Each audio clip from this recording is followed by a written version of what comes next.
கிறிஸ்துவின் கிறிஸ்தவம், இது வாழ்வின் வழி. Christianity of Christ. This is the way of life.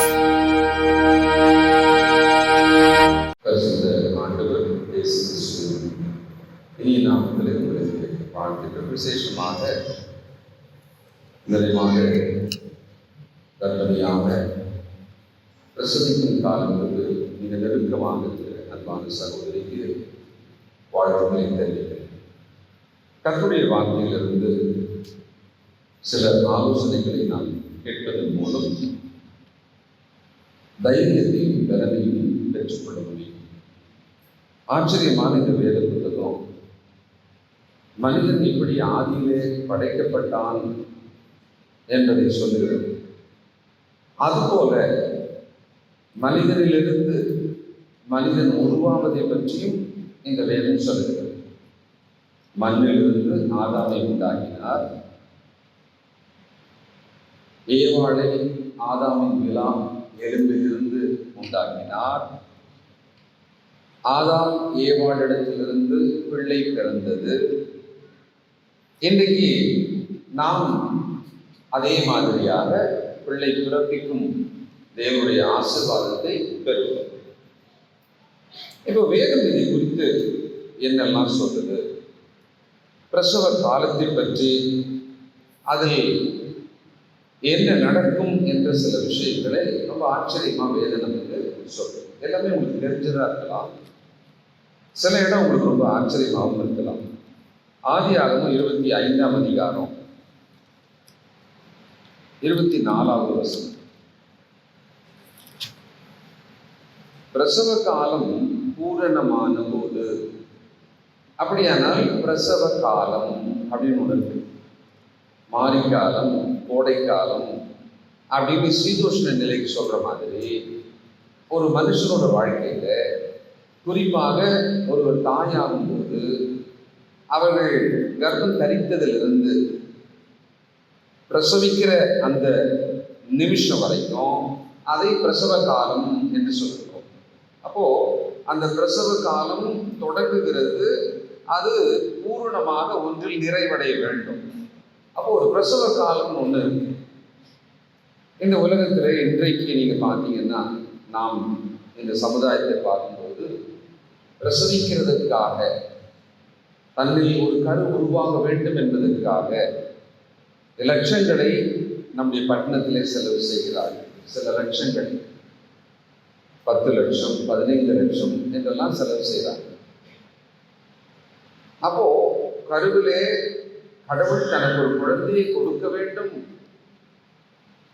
பிரசவ காலத்தில் இருக்கிறவங்களை எல்லாம் பார்க்கும்போது 1 ஆண்டு 2 ஆண்டு, சில ஆண்டுகள், ஏன் பல ஆண்டுகள் கூட காத்திருப்பாங்க. ஒரு சிலர் 20 ஆண்டுகளுக்கு பிறகு பிள்ளை பெற்றிருக்காங்க. 20 வருஷம் காத்திருப்பாங்க, 10-15 வருஷம் காத்திருப்பாங்க.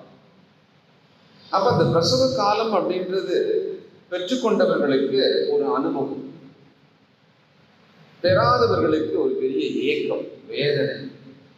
கடவுள்கிட்ட வேண்டுவாங்க. ஒவ்வொரு மதங்களிலும் ஒரு குறிப்பிட்ட காலத்துக்கு அப்புறமா தான் கர்ப்பம் தரிக்க வேண்டும் என்பதற்காக என்னென்ன வகையிலெல்லாம் அந்த மதம் மனிதர்கள் சொல்றாங்களோ அவ்வளவு முயற்சிகளையும் செய்வாங்க. இயற்கையிலிருந்து செயற்கை வரைக்கும் என்னெல்லாம் பண்ணணுமோ அவ்வளவும் பண்ணணும். பிரசவித்தல் என்பது, பிரசவ காலம் என்பது மனித வாழ்க்கையில, குறிப்பாக ஒரு தாயாக உருவாகிற ஒருவரோட வாழ்க்கையில ரொம்ப முக்கியமானது. காலத்துக்கு ஏற்றா போல அந்த பிரசவ காலமானது மனிதர்கள் புரிந்து கொண்டு அதில் எப்படி இருக்கிறாங்க அப்படின்றது ஒவ்வொரு காலத்துக்கு ஏற்ற மாதிரி இருக்கு. இன்னைக்கும் சில நேரங்களில் கேள்விப்படுவேன், ஒரு 2 மாதம் வரைக்கும் தன்னில் கரு உருவானதை தெரியாமலே இருந்ததாக சொல்லியிருக்காங்க. இந்த தலைமுறை பிள்ளைகள் தெரியல அப்படின்றாங்க. அப்போ இந்த பிரசவ காலம் என்பது ஒரு முக்கியமான காலம். சரி, அடுத்தது இந்த பிரசவ காலத்துல என்ன மாதிரியான சில மாற்றங்கள் ஏற்படும்? எரேமியாவின் புத்தகம் 30ஆம் அதிகாரம் 6வது வசனம். எரேமியா 30:6.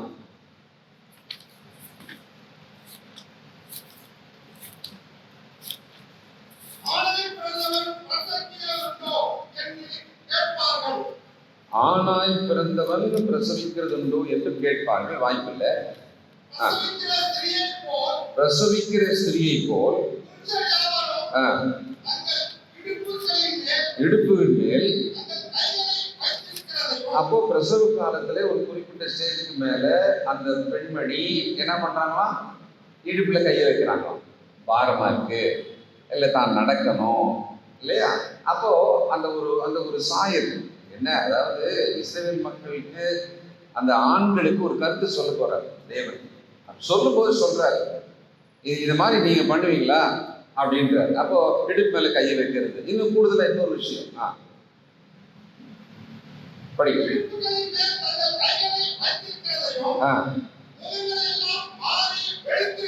முகங்கள் எல்லாம் மாறி வெளுத்திருக்கிறதையும் அப்படின்னா, அப்போ கர்ப்ப காலத்துல கண்டிப்பா என்ன ஆகுது, முகம் வெளுத்து போகிறது.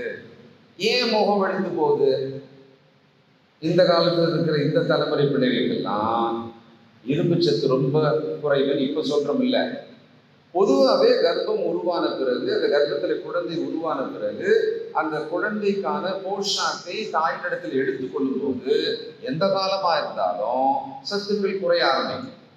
அதனாலதான் பிரசவ காலத்துல சத்தானவைகளை கொடுத்து அந்த தாய்க்கும் குழந்தைக்குமானதாக ஒரு பேலன்ஸ் உணவு முறையில அந்த காலத்துல இருந்து பண்ணுவாங்க. அப்போ ரத்தமானது அந்த குழந்தைக்கும் முக்கியமா தேவைப்படும், அந்த சத்து தேவைப்படும். ரத்த குறைவு ஏற்படும் பொழுது முகம் வெளுத்து போகும், தோல் வெளுத்து போகும். அப்படியானால் பிரசவ காலத்துல இப்படி நடக்குது. அடுத்து யோவான் எழுதின சுவிசேஷம் 16ஆம் அதிகாரம் 21வது வசனம். யோவான் 16:21.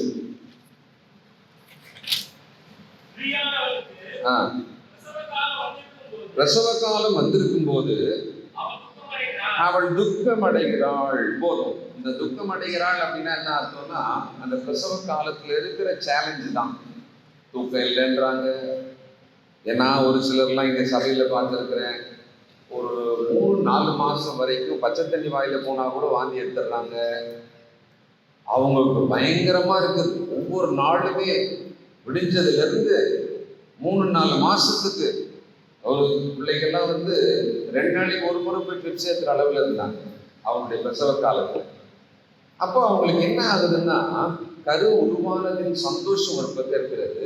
ஆனால் அந்த பிரசவ காலத்தை அவர்கள் எப்படி எதிர்கொண்டு விளைவினங்களை தாங்கி புதுசா ஒவ்வொரு நாள் என்னென்னமோ மாதிரி தன்னுடைய உடல் மாற்றங்களை எல்லாம், மனநிலை மாற்றங்களை எல்லாம் தாண்டி அவர்கள் போக வேண்டியிருக்கு, வாழ வேண்டியிருக்கு இல்லையா. இப்போ வினோதினிக்கு கூட இந்த பிரசவ காலம் அப்படின்றது ஒரு பெரிய எதிர்பார்ப்பு. அப்படி உருவான பிறகு மிகவும் பாதுகாப்பாக இருக்கணும்ன்ற ஒரு கட்டாயம், கவனம், சந்தோஷமும் பயமும் கலந்த காலம்னா என்ன காலம்? பிரசவ காலம் தான். சந்தோஷமும் ஒரு பக்கம் இருக்கும், பயமும் ஒரு பக்கம் இருக்கும். 2 கலந்த மிக்ஸான ஒரு காலம் பிரசவ காலம். இப்போ ஆதியாகமம் 35ஆம் அதிகாரம் 16-17. ஏன் நம்ம இந்த மாதிரி ஒரு நாள் கூடுறோம், சொந்த பந்தம்லாம் ஏன் இப்படி சேர்றோம், இப்படி நம்ம ஒரு விழாவை போல அந்த பிள்ளை பேருக்காக நம்ம ஏன் செய்யறோம்? சில காரணங்கள் இருக்குது. ஆதியாகமம் 35:16-17.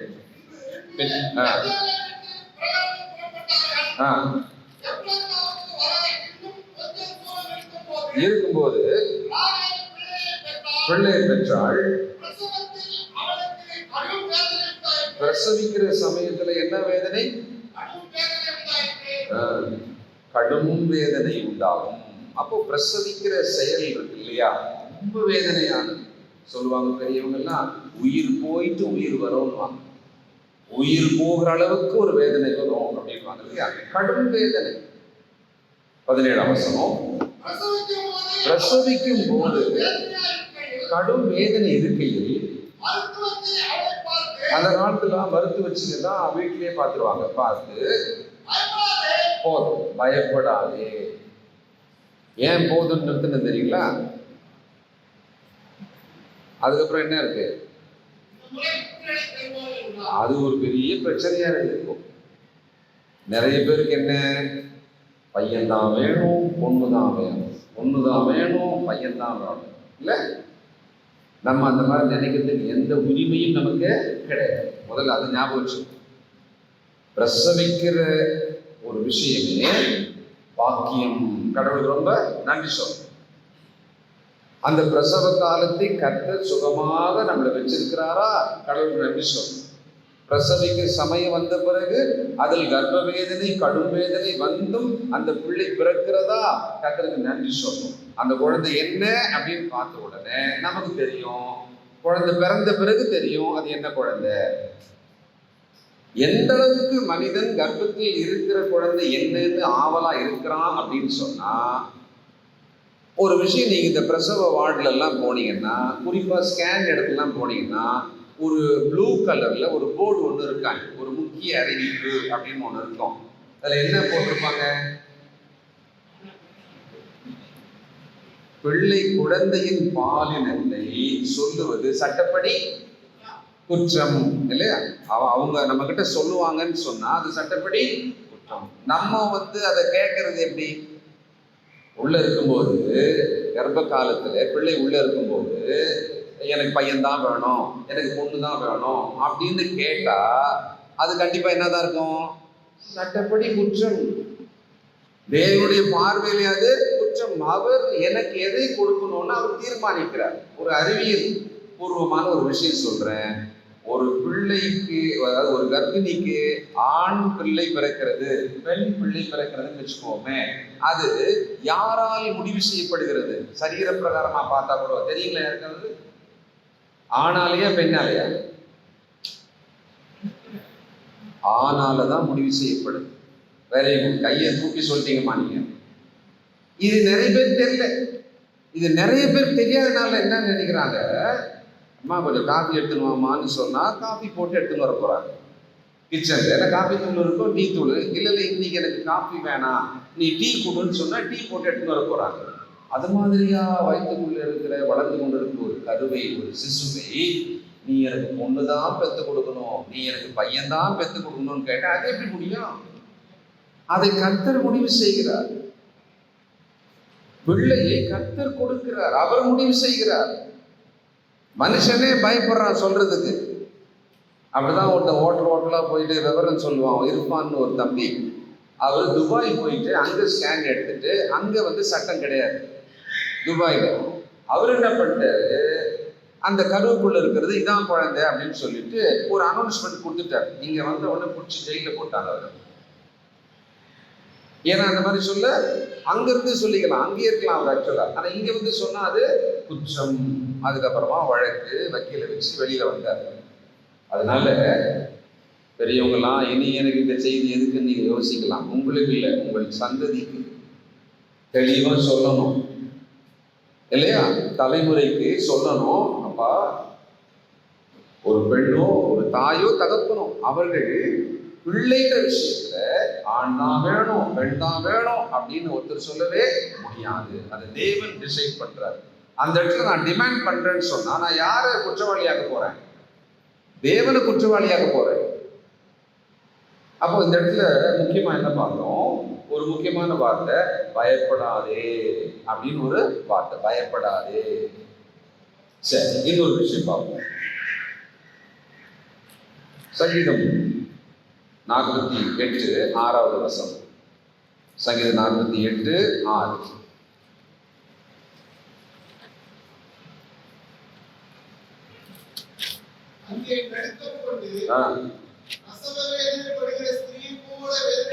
அந்த காலத்துல எல்லாம் ஒருவரோட வேதனையை சொல்றதுக்கு அதிகமா பயன்படுத்தின ஒரு வாக்கியம் எதுன்னு சொன்னா, பிரசவ வேதனை வருகிறது போல அப்படின்றாங்க. இப்ப கூட பெரியவங்க, இந்த விஷயம் எனக்கு கர்ப்ப வேதனையா இருக்குதுப்பா, என்னைக்குதான் அந்த வேலை முடியும் தெரியலையே, கர்ப்ப வேதனையா இருக்கு. அப்போ சொன்னாங்க, பவுல் கலாத்தியர்ல சொல்றாரு, நீங்க சத்தியத்தை விட்டு இப்படி தூரமா போறீங்களே, நீங்க மறுபடியும் கிறிஸ்துக்குள்ள கரெக்டா வரணும் அப்படின்றது எனக்கு எப்படி இருக்குது, அந்த தவிப்பு எனக்கு எப்படி இருக்குன்னா, கர்ப்ப வேதனைப்படுவதை போல் இருக்கிறது.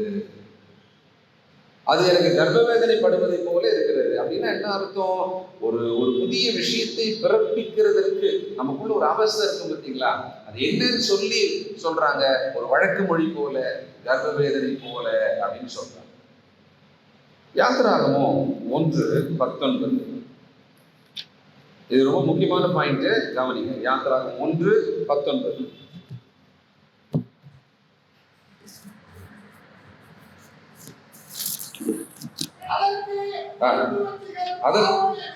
அதற்கு மருத்துவச்சிகள் பார்வோனை நோக்கி, எகிப்திய ஸ்திரீகள் மாதிரி கிடையாது இவங்க, பலம் உள்ளவர்கள். இவங்க மருத்துவச்சிங்க பிரசவம் பார்க்க போறதுக்கு முன்னாலேயே அவங்க பிரசவம் பண்ணி கையில குழந்தைய வச்சுட்டு இருக்கிறாங்கப்பா. நாங்க போறதுக்குள்ள அவங்க பெற்றுறாங்க குழந்தைன்றாங்க. முக்கியமான வார்த்தை என்ன வினோதினி கவனிச்சிங்களா? அந்த வசனத்துல என்ன முக்கியமான வார்த்தை? பலம் உள்ளவர்கள் இல்லையா? அதுக்குதான் பொம்பளை பிள்ளைங்களை ஒரு குறிப்பிட்ட பருவத்திலிருந்து காய் சாப்பிடு, இதை சாப்பிடு, இது நல்லது. ஒரு சில பிள்ளைங்களாம் இருக்கிறாங்க, அதாவது சமையல்ல குழம்புல போட்ட எல்லாத்தையுமே வடிகட்டியை எடுத்து வடிகட்டி மட்டும்தான் இவன் ஊத்தல, அதுல இருக்கிறது எல்லாத்தையுமே விரோதி மாதிரி எடுத்து ஓரமா வச்சு நாட்டுக்கு வெளியில் தொத்திடுவாங்க. அது கடுகுல இருந்து, வெங்காயத்துல இருந்து, குட்டியா போட்ட தக்காளியில இருந்து, கருவேப்பிள்ளையில இருந்து, மிளகு எல்லாத்தையும் அப்படியே ஒதுக்கி நாட்டுக்கு வெளியில எல்லை இது மாதிரி அப்படி வச்சிருவாங்க தட்டுல. ஒன்றும் பிரச்சனை இல்லை. அதுக்கப்புறமா அப்படியே கையில அள்ளி மாத்திரை போடுற மாதிரி ஒரு நிலைமை ஒன்று வந்துடும். இரும்புக்கு இது போடுங்க, மக்னீசியம் இது போடுங்க, கால்சியம் இது போடுங்க, இவ்வளத்தையும் மாத்திரையாக்கி சாப்பிட வேண்டியவன். அந்த எபிரேய ஸ்திரீகள் பலம் உள்ளவர்களாக இருந்தாங்க. வெறும் சாப்பிட்றது சம்பந்தப்பட்டது மட்டுமல்ல, உழைக்கணும், வேலை செய்யணும், கடமைகளை செய்யணும். ஒரு வீட்டில் ஒரு பெண் பிள்ளை எப்படி வளரணுமோ அப்படி வளரணும். அப்படி இருந்தா, அவர்கள் பலமாக இருந்தா பிரசவிக்கிற விஷயத்துல அவங்களுக்கு பிரச்சனையே வராது. அப்போ ஒரு பாயிண்ட் அங்க சொல்றாரு, அவர்கள் பலம் உள்ளவர்கள், பலனோட இருக்கணும். முக்கியமான இன்னொரு வார்த்தை, இந்த பிரசவ காலம், பிரசவித்தல், கர்ப்ப காலம், பிரசவ வேதனை, அந்த பிரசவித்தல் இருக்கு இல்லையா, இதுல தேவன் எங்க இருக்கிறார்? அவர் ஏதாவது எனக்கு உதவி செய்வாரா? என்னை உண்டாக்கினவர் அப்படின்னு சொல்றோம் இல்ல, இப்ப கரண்டா எனக்கு உதவி செய்வாரா அப்படின்னா ஒரு வார்த்தை இருக்கிறது. ஏசாயாவின் புத்தகம் 66ஆம் அதிகாரம் 9ஆம் வசனம். கடவுள் சொல்றாரு பாருங்க, ஏசாயா 66:9.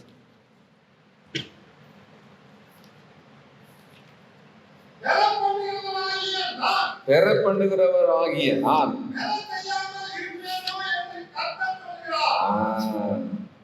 ஒரு பிரசவத்துக்குள்ளே, அந்த கர்ப்பத்துக்குள்ளே ஒரு பிள்ளையை கொடுக்கிறவர் பிரசவிக்க செய்யாமல் இருப்பாரோ? ஏன் இப்படி நம்ம கூடுறோம்?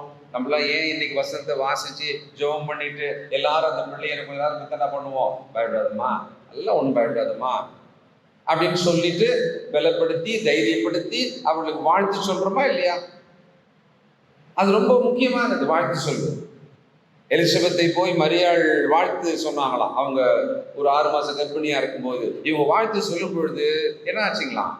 வயிற்றுல இருந்த குழந்தை களிப்பால் துள்ளியது. அப்போ ஒரு வாழ்த்து பாருங்களேன், அந்த கர்ப்பத்துக்குள்ள இருக்கிற குழந்தைக்கு ஒரு சந்தோஷத்தை கொடுக்கிறதாம். இன்னைக்கு அறிவியல் ரொம்ப நவீனமாக முன்னேறி இருக்கு, நவீனமா இருக்கு. சமீபத்துல அமெரிக்காவில் டெக்சாஸ் மாநிலம் நினைக்கிறேன், ஒரு தாய் கர்ப்பம் தெரிஞ்சுட்டாங்க. அந்த கர்ப்பத்துக்குள்ள இருக்கிற அந்த குழந்தைய ஒரு குறிப்பிட்ட மாதத்துல ஸ்கேன்லாம் பண்ண போவாங்க இல்லையா, அப்படி ஸ்கேன் பண்ண போகும்போது பார்த்தா அந்த குழந்தையுடைய வயிற்றுக்குள்ள வளர வேண்டிய அந்த குடல் பகுதி வெளியில வளர்ந்துடுது. அப்போ அதை ஸ்கேன்ல பார்த்துட்டாங்க. பார்த்துட்ட உடனே என்ன பண்ணாங்க, ரொம்ப முதல் முறையா அந்த வயிற்றுக்குள்ள கருவுக்குள்ள இருக்கிற அந்த குழந்தையின் லாப்ராஸ்கோப்பின்னு சொல்றோம்ல, ரொம்ப நவீனமா ரொம்ப நுட்பமாக அதுல ஒரு ஆப்ரேஷன் பண்ணி அந்த குடல் பகுதியை உள்ள தள்ளி அந்த கருவுக்குள்ள இருக்கிற 6 மாசம் குழந்தைய அப்படியே பேஸ்ட் பண்ணி மூடிட்டாங்க. அந்த குழந்தை பிறந்துடுச்சு, ஆரோக்கியமா இருக்கு. அந்த பேஸ்ட் பண்ண அந்த அடையாளமே தெரியல. கருவுக்குள்ளவே இவ்வளவு தூரத்துக்கு மனுஷன் பண்றான் அப்படின்னா, எனக்குள் நமக்குள் இப்படி ஒரு கர்ப்பத்துக்குள் ஒரு பிள்ளையை கடவுள் கொடுக்கிறார் இல்ல, அவரு என்ன பண்ணுவார்? அவர் இந்த விஷயத்துல என்னதான் பண்ணுவார்? இந்த பிரசவிக்கிற விஷயத்துல நான் பிரசவிக்க செய்கிறேன், நான் பலன் கொடுக்கிறேன் அப்படின்னு சொல்றாரா இல்லையா? ஒரே ஒரு இடம் போய் பார்ப்போம். ஒரு காட்சி 139வது சங்கீதம். ஒருவேளை புதுசா இருக்கிறவங்களுக்காக இதை வாசிக்கலாம்னு நினைக்கிறேன். 14 முதல் 139ஆம் சங்கீதம். நான் பிரமிக்கத்தக்க அதிசயமாய் உண்டாக்கப்பட்டபடியால், ஒரு குழந்தையானது ஒரு கர்ப்பத்துக்குள்ளே ஒரு துளி ஒரு புள்ளி மாதிரி போயிட்டு அங்கிருந்து உருவாக ஆரம்பிக்கும். அப்படி உருவாகிறது எப்படி இருக்குதான்? பிரமிக்கத்தக்க அதிசயமா இருக்குது இல்லையா? பிரமிக்கத்தக்க அதிசயம், சாதாரண அதிசயம் கூட கிடையாதான். நிறைய பேருக்கு அதெல்லாம் மைண்ட்ல நம்ம வச்சுக்கிறது இல்லை. பிரமிக்கத்தக்க அதிசயமாக உண்டாக்கப்பட்டபடியால் உம்மை துதிப்பேன், உமது கிரியைகள் அதிசயமானவை, அது என் ஆத்துமாவுக்கு நன்றாய் தெரியும். நான் ஒளிப்பிடத்திலே உண்டாக்கப்பட்டு, அந்த கருவறையை சொல்றாரு, ஒளிப்பிடத்திலே உண்டாக்கப்பட்டு பூமியின் தாழ்விடங்களிலே விசித்திர வினோதமாய் உருவாக்கப்பட்ட போது என் எலும்புகள் உமக்கு மறைவாய் இருக்கவில்லை. என் கருவை உடைய கண்கள் கண்டது. என் அவயவங்களில் ஒன்றாகிலும் இல்லாத போதே அவைகள் அனைத்தும் அவைகள் உருவேற்படும் நாட்களும் உமது புஸ்தகத்திலே எழுதியிருந்தது. கடவுள் நமக்குள் ஒரு கருவை கொடுக்கிறாருன்னு சொன்னா, இந்த டே 1ல இருந்து அதை பற்றிய ஒரு விவரத்தை ஒரு புஸ்தகத்தில் எழுதி வைக்கிற மாதிரி எழுதி வைக்கிறாராம். இதெல்லாம் நம்ம புரிஞ்சுக்கிறதுக்காகத்தான். கருவை அவருடைய கண்கள் கண்டதாம். அப்போ கர்ப்பம் தரித்து பிரசவ காலத்தில் இருக்கிற ஒரு ஸ்திரீ யாரை ரொம்ப முக்கியமா நம்பி, யாரோட ரொம்ப முக்கியமா தன் மனதை நேராக்கி ஜெபம் பண்ணிட்டு இருக்கிறோம்? அதை தந்து தேவனிடத்துல தான். ஏன்னா அந்த கருவை கண்டவர், ஸ்கேன் அப்புறமா தானே போய் எடுக்கிறோம். அவர் முதல்ல அந்த கருவை கண்டவர். உறுப்புகள் உருவேற்படுவதற்கு முன்னதாகவே அந்த கருவை கடவுள் கண்டவராம். அப்ப அவரை நம்புவது, அவர் மேல தைரியமா இருப்பது, அவரை விசுவாசிப்பது, அதுதான் நம்மளோட பலம். அப்போ இந்த பிரசவிக்க செய்கிற தேவன் மேல நாம் நம்பிக்கை வைப்போம். கர்த்தர் தமக்கு சித்தமானபடி பிள்ளை பேரை கொடுக்கிறார். பிரசவ காலம் என்பதை விசேஷமாக கடவுள் விசேஷ பாதுகாப்பை கொடுக்கிறார். அந்த கர்ப்பத்துக்குள்ளே ஆண் அல்லது பெண் யாரை வேண்டுமானாலும் கடவுள் கொடுப்பார், யாரை வேண்டுமானாலும் கொடுப்பார். கர்த்தர் கொடுக்கிறதை பெற்றுக்கொண்டு அவரை துதிப்பதற்கு மட்டும்தான் நம்ம உரிமை இருக்கே ஒழிய வேற மாதிரி நம்ம கேள்வி கேட்கவே முடியாது அவர்கிட்ட. அப்போ கர்த்தர் என்ன கொடுக்கிறாரோ அதை பெற்றுக்கொண்டு அவரை துதிக்கணும். பைபிளை நீங்க பாத்தீங்கன்னா, பிள்ளையை பெற்ற உடனே ஒரு பேரை வச்சுட்டு அந்த தாய் கர்த்தரை துதித்தாள் அப்படின்னு எல்லா இடங்கள்லயும் அப்படிதான். அப்ப இந்த பிரசவ காலம் என்பது ரொம்ப முக்கியமான காலம். அதுல சுத்தி இருக்கிற நம்ம என்ன பண்ணலாம்? அவங்களுக்கு அவங்கதான் கேரி பண்றாங்க, அவங்கதான் அந்த உணர்வு, அந்த சுமை, அந்த கஷ்டம் எல்லாம் அனுபவிக்கிறாங்க. சுத்தி இருக்கிறவங்க குறைஞ்சபட்சம் என்ன பண்ணலாம்னா அவர்களை ஆசீர்வதிக்கலாம், அவர்களை வாழ்த்தலாம், அவர்களுக்கு உதவி செய்யலாம். இதை ரொம்ப ஸ்பெஷலா பார்க்கணும். இந்த பிரசவ காலத்தை, கர்ப்பம் தரிக்கிற காலத்தை விசேஷமா பார்க்கணும். மரியாள் போறாங்க, எலிசபெத்தை போய் பார்க்கறாங்க. எலிசபெத்தை பார்த்த உடனே சந்தோஷத்துல வாழ்த்துறாங்க. அந்த கர்ப்பத்துக்குள்ள இருந்த குழந்தை சந்தோஷத்தால் துள்ளியது. இதுக்கு நேர் ஆப்போசிட்டா என்ன நினைக்கலாம்? கர்ப்ப காலத்தில் இருக்கிறவர்கள் துக்கமடையாதபடிக்கு அவர்கள் என்ன பண்ணணும்? பார்த்துக்கணும். கர்ப்பம் தரித்திருக்கிற, பிரசவிக்க காத்திருக்கிற சகோதரியாக நீங்களும் கர்த்தர் மேல் உங்கள் இருதயத்தை நம்பிக்கை வைத்து தைரியமா இருக்கும். நல்லாவே தெரியுது, பிரசவ காலம்னா அடுத்தது பிரசவ வேதனை. அப்படிதான் இருக்குது வசனம், அப்படிதான் இருக்குது இல்ல? கடும் வேதனை அப்படிதான் இருக்குது வசனம். அதான் உண்மையும் கூட. ஆனா இதை உருவாக்கினவர், நம்மை காப்பாற்றுகிறவர் தேவன் தானே. தேவன்கிட்ட தைரியமா இருங்க, ஜெபம் பண்ணுங்க. அவர் இந்த கருவை கண்டவர், அந்த சிசுவை தந்தவர். அது ஆணா பெண்ணா என்பதை ஸ்கேன் பண்ணும்போது கேட்டால் கூட வெளியிலே போட்டிருக்கிறான், சட்டப்படி குற்றம் தண்டனைக்குரியதுன்னு போட்டான். அப்போ நீங்கள் கடவுள்கிட்ட என்ன கேட்கணும்? தேவனே, நீர் எந்த பிள்ளையை தருகிறீரோ உமக்கு ஸ்தோத்திரம், பெற்றுக்கொள். அவர் கொடுக்குறாரு. யார் என்னன்னு முடிவு பண்ணுற இடத்துல நம்ம இல்லை, அவர் கொடுக்குறாரு. நம்ம யார் மட்டும்தான்? பெற்றோர் மட்டும்தான். அவர் கொடுப்பாரு, டிசைட் பண்ணுவாரு. வாங்கிறதுனால நம்ம யாரா இருக்கிறோம்? பெற்றோர் மட்டும்தான் நம்ம. அப்போ கர்த்தருக்கு நன்றி சொல்லுங்க. ஒரு கணவராக இந்த பிரசவ காலத்துல முதல் மாசமே கேட்டுக்கணும்ல, இதெல்லாம் இருந்தாலும் ரொம்ப உதவியாக தான் இருப்பார், நல்லா பார்த்துக்குவார். அந்தம்மா ரொம்ப தைரியசாலி. அவங்களும் ரொம்ப ஸ்ட்ராங் விமன் தான். தொடர்ந்து கர்த்தர் உங்களை தன் கையில் வைத்து பாதுகாப்பாராக.